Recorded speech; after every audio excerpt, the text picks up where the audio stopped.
국회를 해산하지 않고는 대한민국이 똑바로 갈 수 없다는 거. 그래서 국회 해산을 시키고 다음 분을 모시겠습니다. 갑니다. 국회 해산!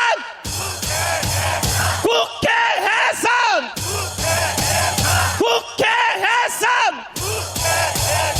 왜 해산을 시켜야 되는지 우리 장하길 목사님과 윤철수 박사님이 나와서 나라의 곳간의 도둑질을 얼마나 했는지 적나라하게 밝혀드리겠습니다. 두 분을 모시겠습니다.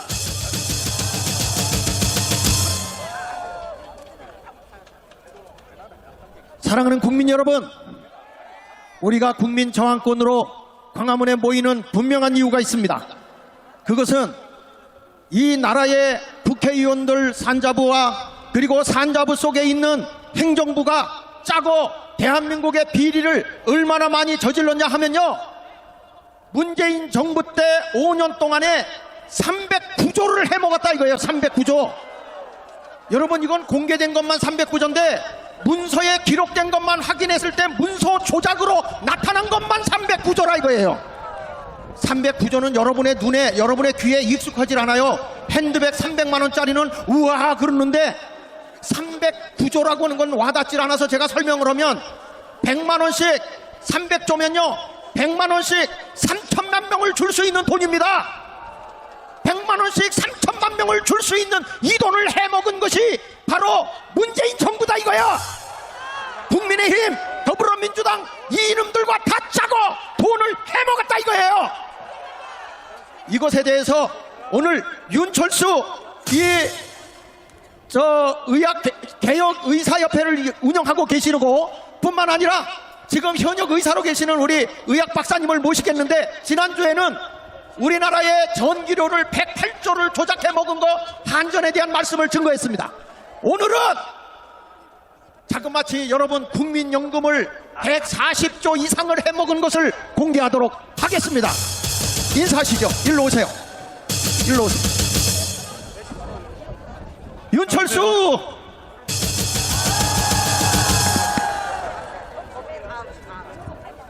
네, 여러분 안녕하세요. 지난주에 이곳에서 한전이 전기료 비리를 저지른 거 108조라는 거 알려드렸죠. 그 알려드린 결과 올리려던 전기료를 2003년 3분기부터 2023년 3분기부터 2024년 4분기까지 연속해서 6번을 가정 자영업자 전기료를 동결했습니다. 또 전력산업 기반금이라는 게 있는데, 전력산업 기반 부담금이라는 것이 있는데 그거는 내렸습니다. 작년에 내리고 금년 7월 1일부터 또 내립니다.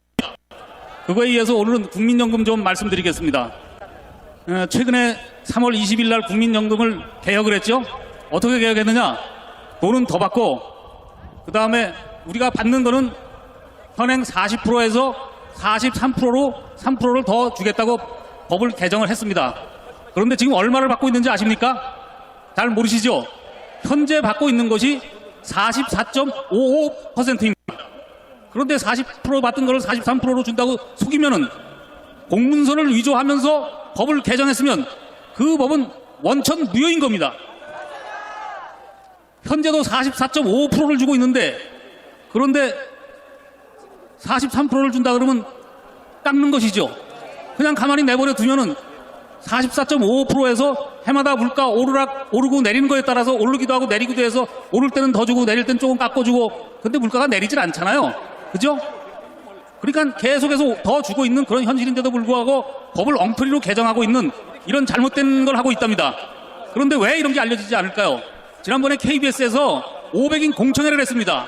500인 공청회를 하는데 말이 500인 공청회지 그 실질적인 내막은 이 국민연금 개혁을 하고 있는 건강보험 개혁도 마찬가지고 국민연금 개혁도 마찬가지고 우리나라의 대통령실의 사회수석이라는 자리가 있는데, 그 사회수석이라는 자리는 권력이 지금의 더불어민주당, 국민의힘 이런 정당의 변화랑 관계없이 늘 참여연대 교수들이 그 자리를 차지하게 됩니다. 그러다 보니까 어떤 현상이 벌어졌는가 하면 권력의 변동과 관계없이 이 사람들이 계속 말로는 개혁한다 그러면서 결국은 돈 더 거두는 일을 하는 개혁을 하고 있는 겁니다. 더 거두지 않아도 되는데 작년 말 현재 국민연금 남은 것이 무려 1250조가 남았습니다. 그리고 작년에 또 더 벌어들인 게 투자 수익이 160조입니다. 160조라는 거가 국민연금은 수입은 두 가지입니다. 하나는 우리가 내는 보험료가 있고 또 하나는 투자 수익이 있습니다. 투자 수익은 애를 적게 낳고 저출산이고 뭐 이런 거랑은 무관한 겁니다. 고령하고도 무관하고 그건 그냥 투자를 잘해서 돈을 많이 버느냐 못 버느냐 이런 문제에 국한된 겁니다. 그런데 워낙에 국민연금이 굉장히 돈을 많이 굴리는 조직이다 보니까 돈벌이를 잘하고 있습니다. 그런데도 불구하고 국민연금이 고갈된다고 거짓말을 친 겁니다. 어떻게 거짓말을 치느냐? 저출산이기 때문에 돈 내는 사람은 적고 고령화라서 돈 받는 사람은 많기 때문에 앞으로 이 상태로 계속 가게 되면 고갈될 거다. 그래서 그 사람들이 만드는 추계표를 보니까 어떻게 돼 있는가 하면은 시간이 흐르는 거에 따라서 점점 보험료 수입은 계속 늘어나게 했다는 거죠. 준다 그랬는데도 불구하고 줄지 않고 계속 늘어납니다. 그에 비해서 투자 수익은 지금도 무려 160조입니다. 그런데 2023년에 보험료 수입이 58조밖에 안 됩니다. 60조가 안 됩니다. 2024년 거는 아직 발표가 안 돼서 정확하게 알 수가 없고요. 어찌됐든 60조라고 잡아도 작년에 투자 수익이 160조고 보험료는 2023년에 60조 정도에 불과하니까 보험료 몇 프로 올려서 뭘 하겠습니까? 160조라는 데는 투자 수익을 속이지 말고 그 투자 수익 앞으로 어떻게 될 건지를 갖다가 하는 거에 있어서 투자 수익을 너무 적게 잡아갖고 2023년 투자 수익이 아까 160조라 그랬잖아요. 43조로 추정을 해갖고 거기서부터 계산을 하는 겁니다. 그러니까 당연히 고갈이 되죠. 그렇게 해놓고서는 반드시 고갈된다, 고갈이 빨라진다 이렇게 속이고선 보험료를 더 거두는 겁니다. 자, 지금 제가 들어보니까 지난번에 투자 소득으로 133조 남은 걸로 알고 있는데 주고 나머도 133조의 문서에는 그 돈이 없어졌잖아요. 없어진 거가 아니고요. 네. 그걸 추계를 합니다. 네. 지금 말씀하시는 거 132조는 2023년도에 네, 투자 수익이 2020년도. 132조라는 것이고 네. 2024년도는 160조입니다. 그렇게 빨리빨리 불어나는데도 불구하고 네. 그 투자 수익을 앞으로 어떻게 될 건지를 지금부터 70년 후까지를 추계를 합니다.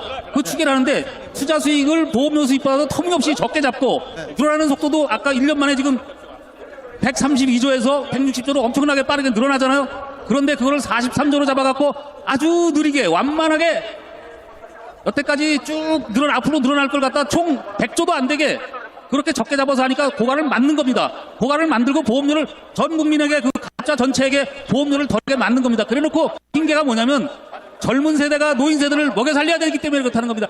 아닙니다. 각자가 자기가 낸 것도 제대로 다 못하고 죽게 됩니다. 그리고 고갈되지 않습니다. 아니 그러니까 그 차이가 남은 돈이 어디로 갔냐고. 이건 남은 돈은 이거가 그런 거가 아니고요. 남은 돈은 그러니까 지금 비리가 드러난 거가 2017 회계년도에 공문서를 위조해갖고 95조 원의 비리를 저질렀습니다. 네. 또 2020년에 또 41조 원의 비리를 저질렀습니다. 95조 원, 41조 원, 그 다음에 또 보험료 수입을 2018년부터 2021년도까지 4개년 동안에 속여갖고 7조 원의 비리를 저지른 겁니다. 네. 꺼내면 뭐합니까? 비리로 사라지는데. 그러니까 비리를 저질러서 지금 돈을 차액을 두게 하고 문서 조작을 해가지고 빼돌렸다 그런 얘기잖아요. 그렇죠? 그래서 사라진 여러분. 비리가 아까 그 세 가지에 95조 원, 41조 원, 7조 원 합하면 141조 원이 사라진 겁니다. 네, 141조가 사라진 거니까 여러분 이게 국회의원하고 산자부하고 짜고 친 거니까 대한민국의 국회를 없애버려야 되겠죠? 그래서 이번에 정광훈 목사님이 말해요. 대한민국 체계를 뒤집어 엎기 위해서 나왔다 이거예요. 그리고 저들이 여론 조작을 해가지고요. 부정선거로 지금 가려고 다 계획을 짜서 이미 이재명 당선 확정으로 다 짜놨다고요. 여러분 7단계에 가서 보면은 아무리 개수가 맞아도 저들의 중앙 서브에 중간 서브를 통과하는 순간 이거는 표는 개를 집어넣는데 거기 통과하는 순간 고양이가 나와요. 그러니까 아무리 여기서 확인을 해봐도 맞아 A라는 사람이 됐어. 그런데 중앙 서브 그리고 중간 서브를 통과하는 순간에 여러분 B라는 사람으로 A가 됐는데 B라는 사람으로 바뀌는 것이 부정선거예요. 그렇기 때문에 이번에는 투표보다도 개표하는 데를 정확하게 봐야 되고 중간 서브를 밝혀내야 되는 겁니다. 여러분 이것은요 중앙 서브 안에 있는 3명 내지 5명만 있으면 여건이 해내는 조작입니다. 조작. 그래서 윤석열 대통령이 중간 서브를 밝히고 그 동네에 투표지를 개봉해보자. 그러면 차이가 나거든요. 근데 그걸 안 한 거예요. 그러니까 이번에도 아무리 우리가 해도 쟤들은 투표하고 개표하는데 개수까지는 맞습니다. 선거관리위원장이 개표하는 것까지 맞아요. 임용 거기에 보조 서브를 통과하는 순간에 사람이 바뀌는 겁니다, 여러분. 이거를 이번에 반드시 밝혀내야 합니다. 이번에 우리 부정선거 밝혀야 되고요.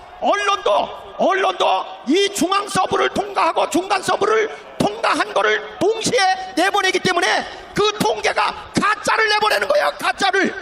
그러니까 방송국을 믿으면 안 됩니다. 그래서 국가적으로는요, 국회의원들, 그 다음에 부정선거뿐만 아니라 우리나라의 비리 이런 걸 보면 대한민국을 뒤집어야 돼요. 국민 저항권밖에 없어요. 이것을 이루어낼 사람이 누굽니까? 다시 누굽니까? 5번만 합시다. 시작!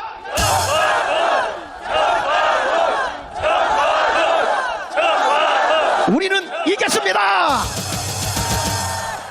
자.